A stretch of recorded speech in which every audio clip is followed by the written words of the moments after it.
Hello, and welcome to my thoughts on this very warm and lovely Saturday in London.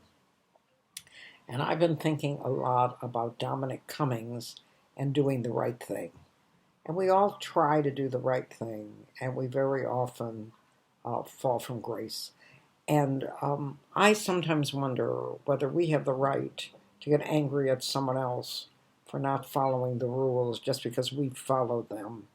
And I can see the anger here with people who have foregone being with their grandparents, uh, not being able to take care of their loved ones or go into the hospital to even say goodbye to them when they're dying, and that somebody like Dominic Cummings, who made the rules, totally defied them. And um, I can see how angry they are, and I can understand their anger. However, I don't think we can prejudge someone else. But I do know that we can prejudge ourselves. And one of the things that I have always tried to do is I've tried to follow the rules.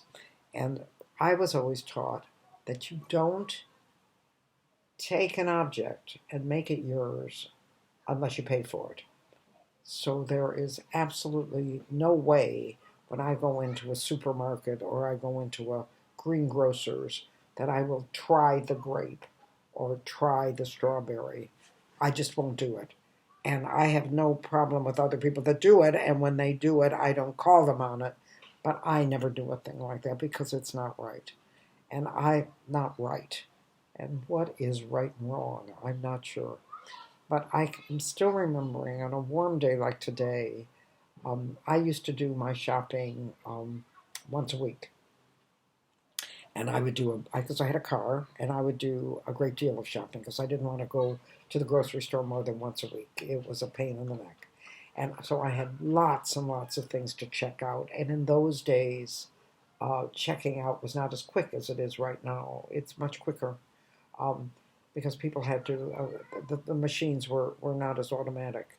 You didn't scan, you had to look at the price, then you had to type it in. It took a long time. And it was a nice warm day like today, and this very proper little boy who had been taught pretty much the way I was taught, you don't eat it until you paid for it, had bought an ice cream bar. And he stood there with that ice cream bar, and he refused to eat it until he paid for it. And I started checking out my myriad of groceries. And this poor little kid, he couldn't have been, he was maybe 5. He was adorable. And why, I still to this day don't know why I didn't let him go ahead of me. I think it's because I didn't notice him, because I know I would have let him go ahead, but I didn't. And it took a good 20, 25 minutes to get me checked in, the stuff bagged, and into a car to take me out to my car. And by the time this little boy got to check out his ice cream bar, it had melted completely and it was gone. And I have never, ever forgiven myself. Never, ever. So I say to everyone doing the right thing that sometimes the right thing is not always right in every single instance. One of the things that I've always said is it's never right to hit a child. It's never right to hit a child.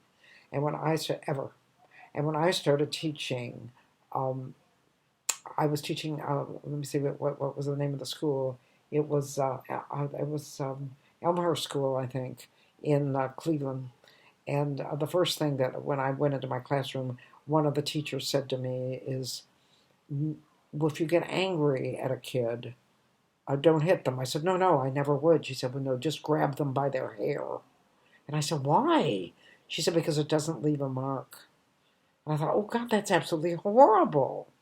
Then in that class, I had a little boy named Ronald, who was the kid with an attitude. And he defied everyone. And we got along all right. And my method of punishing was usually to remove them from the situation. So I was teaching second grade, and the teacher in first grade was Sue Latin, and she was a lovely, lovely woman. And if she's still alive today, I hope she's watching this. She was an absolute gem. And she and I set up a little deal where, because I don't like to hit children and I don't like to raise my voice, that if a child was misbehaving, I would simply say to him, "Oh my God, you are not ready for the second grade. You will have to go back to the first grade." And then she would take them in and she would make a big production of the fact that the kid was not able to handle the demands of the second grade, which is, to me, it was very funny. And we thought it was funny too, but we didn't let on to the children that we thought it was funny. And Ronald was sitting next to a little girl named Carolyn, and he just started cutting her, took a scissors and started cutting her dress into ribbons. And I said to him, "You didn't mean to do that, did you?" And he said, "Yes, I did." So I grabbed him by his hair and I took him into Sue Lattin's class. And I said, "Well," I said, "Ronald is not ready for the second grade." Totally humiliated this kid. And Sue Lattin said, "Oh, he's not ready? Oh my God, well, he'll just have to sit in the first grade with the rest of us." And all the little first graders going, "Oh, look at that bad boy that isn't ready for the second grade." And I think I probably traumatized Ronald for the rest of his life, but I also dragged him in there by his hair. So, and it didn't leave a mark. And that is when sometimes doing the right thing doesn't always fit the situation. So I want to thank you very much for joining me for my thought on this lovely Saturday, and I hope that you are doing the right thing out there. Poor Dominic Cummings definitely did not.